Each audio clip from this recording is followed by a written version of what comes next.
2025 का एग्जाम देने के बाद स्टूडेंट्स काफी घबराए हुए हैं। स्टूडेंट में एक डर बैठा हुआ है कि मेरा सिलेक्शन होगा या नहीं होगा।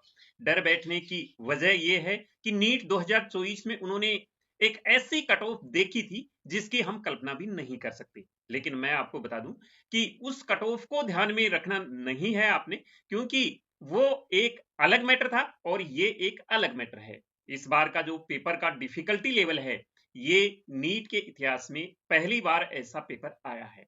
हालांकि बीच बीच में हमें एक दो सब्जेक्ट में ऐसा देखने को मिला था, जैसे 2013 में पहली बार नीट हुआ था, उसके बाद 2 साल तक नीट को पोस्टपोन कर दिया, नीट 2016 दोबारा हुआ था।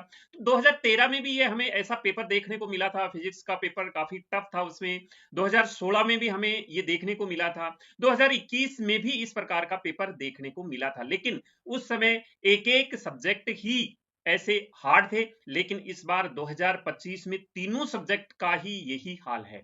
अगर हम फिजिक्स की बात करें तो आप सभी ने फिजिक्स का पेपर दिया है। फिजिक्स का जो पेपर है वो पेपर बहुत ही डिफिकल्ट लेवल का पेपर था। इतने सारे बच्चों से हमने बात किया है, उनके पेपर सॉल्व करने के तरीके को समझा है, कितने क्वेश्चन उन्होंने अटेम्प्ट किए हैं, किस प्रकार का क्वेश्चन उन्होंने कितने टाइम में अटेम्प्ट किया, ये सारा सब कुछ एनालिसिस करने के बाद में फिजिक्स का पेपर है वो बहुत ही डिफिकल्ट था। और ज्यादातर बच्चों ने, जो स्टूडेंट सिलेक्शन रेंज में थे, जिनके पिछली बार 620 से लेके 650 तक का स्कोर आया था, वो बच्चे भी फिजिक्स के 20 क्वेश्चंस 25 क्वेश्चंस ही अटेम्प्ट कर पाए। ये हाल है फिजिक्स का। तो फिजिक्स का जो पेपर था वो काफी टफ पेपर था। केमिस्ट्री की बात करें तो केमिस्ट्री का पेपर था, वो भी केमिस्ट्री का पेपर डिफिकल्टी लेवल, जो केमिस्ट्री का पेपर था वो डिफिकल्ट था। यानी कि हम केमिस्ट्री को भी टफ की रेंज में ही रखते हैं। यहां पर बात करें बायोलॉजी की तो बायोलॉजी का पेपर मॉडरेट तो था लेकिन लेंदी था। यानी कि ऐसा कोई सा भी सब्जेक्ट नहीं है जो इजी हो। फिजिक्स केमिस्ट्री टफ था और बायोलॉजी मॉडरेट था लेकिन लेंदी था। फिजिक्स भी काफी लेंदी था जिसकी वजह से स्टूडेंट स्कोर नहीं कर पाए। दूसरा, अमूमन स्टूडेंट के साथ में एक प्रॉब्लम ये आई है कि स्टूडेंट ने पहले फिजिक्स के क्वेश्चन को अटेम्प्ट किया है, काफी सारे स्टूडेंट ने, क्योंकि इस बार पहले फिजिक्स का पोर्शन दिया गया था, तो फिजिक्स के पोर्शन को किसी ने अटेम्प्ट भी नहीं किया है, तो देखते ही वो स्टूडेंट पैनिक हो गया और वो स्टूडेंट इतना घबरा गया कि उसने सोचा कि ये क्या है, पेपर है या क्या है। ऐसा पेपर कभी उसने डीटीएस में भी नहीं दिया था, टेस्ट प्रैक्टिस में भी इस प्रकार का पेपर नहीं दिया था। तो उस स्टूडेंट के लिए ये यहाँ पर एक पैनिक हो गया वो स्टूडेंट, और अपना पेपर वो ठीक तरीके से नहीं कर पाया।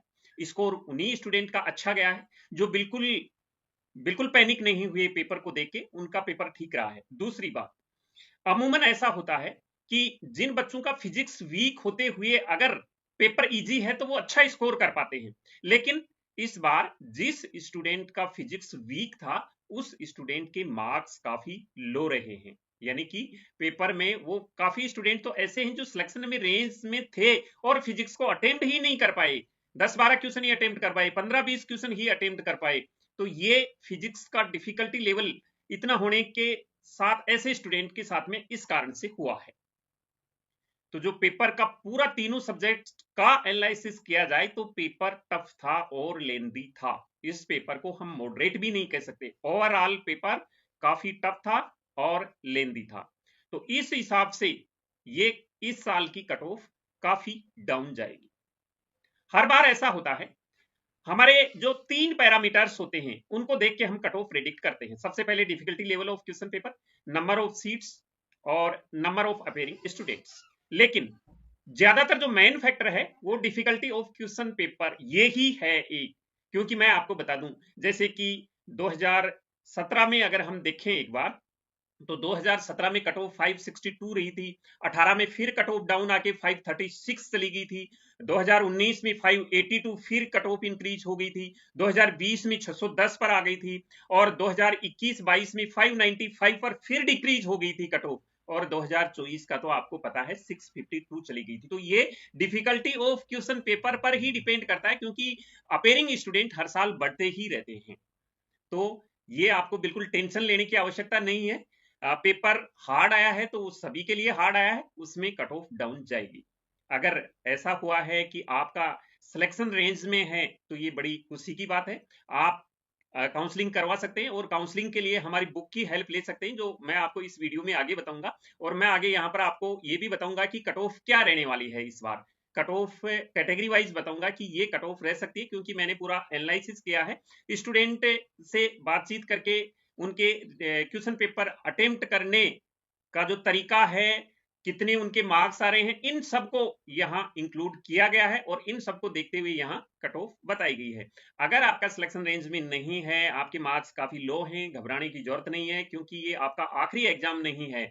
मैं आपको हर वीडियो में यही बोलता हूं कि आपको बिल्कुल पैनिक होने की जरूरत नहीं है। मैंने ऐसे स्टूडेंट भी देखे हैं जो 7वें 8वें 9वें चांस में भी अच्छा स्कोर करके अच्छे मेडिकल कॉलेज उन्होंने लिया है।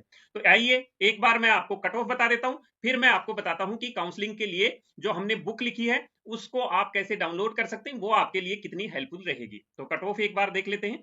तो यूआर कैटेगरी की कट ऑफ 590 रहने की पॉसिबिलिटी है। काफी सारे स्टूडेंट व उनके पेरेंट्स को ये कट ऑफ काफी ज्यादा लगेगी, क्योंकि काफी सारे स्टूडेंट ये सोच रहे हैं कि 550 पर कट ऑफ रहने की पॉसिबिलिटी है, 555 पर 560 तक रहेगी।